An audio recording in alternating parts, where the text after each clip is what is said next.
Hi, I'm Kevin Sayles from Probate Real Estate Sales 101, and thank you for coming to my blog.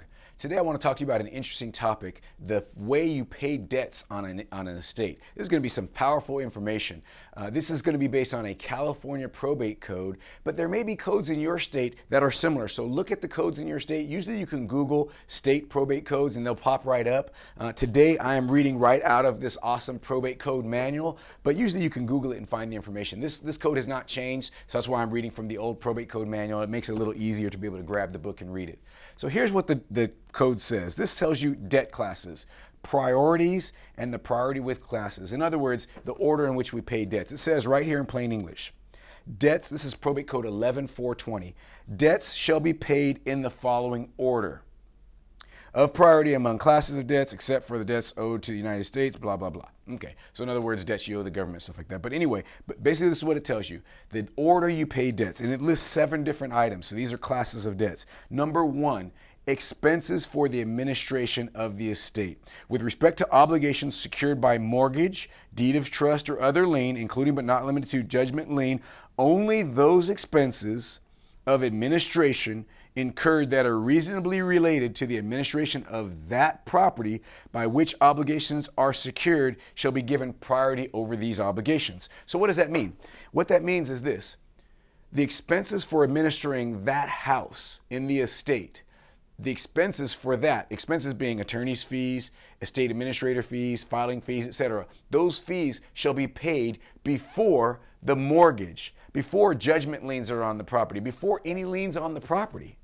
Hello, how many lenders don't know that information? So here's where it's important. That what if you have a property where there's only one house? And that means all expenses of the estate are just for that house. And I mean one house, no other assets. We run into this all the time where there's a short sale, the only asset in the estate is the house, and maybe it's underwater. They owe more on it than what it's worth. So what's interesting about this is this allows you to pay the fees for administration of the estate and the fees, so the attorney's fees, the filing fees, the administrator or executor's fees prior to paying the mortgage. That's what the law says, that's what the probate code says.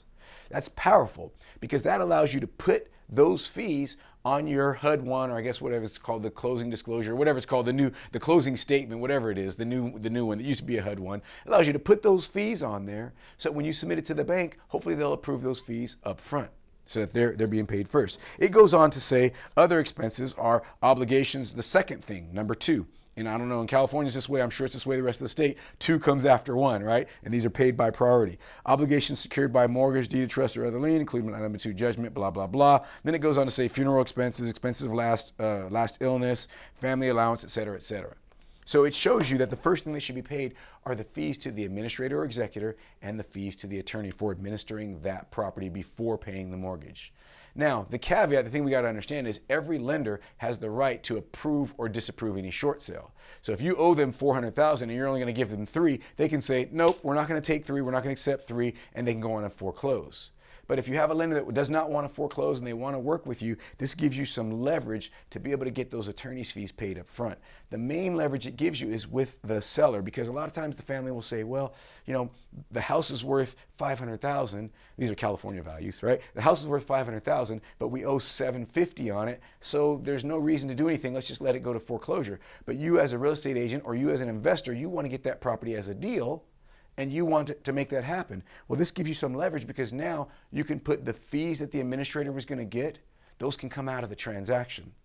Whereas normally that wouldn't be the case in a regular short sale. They wouldn't allow other fees, but you can use this code. So I've seen real estate agents and investors take a photocopy of this code, they Google it, print screen it, take a photocopy of that, send it with their information, their short sale packet, because that way the lender will be informed that, hey, you're supposed to allow us to pay these fees ahead of time. Again, like I said, the lender can approve or disapprove whatever they want, and they can just foreclose if they want.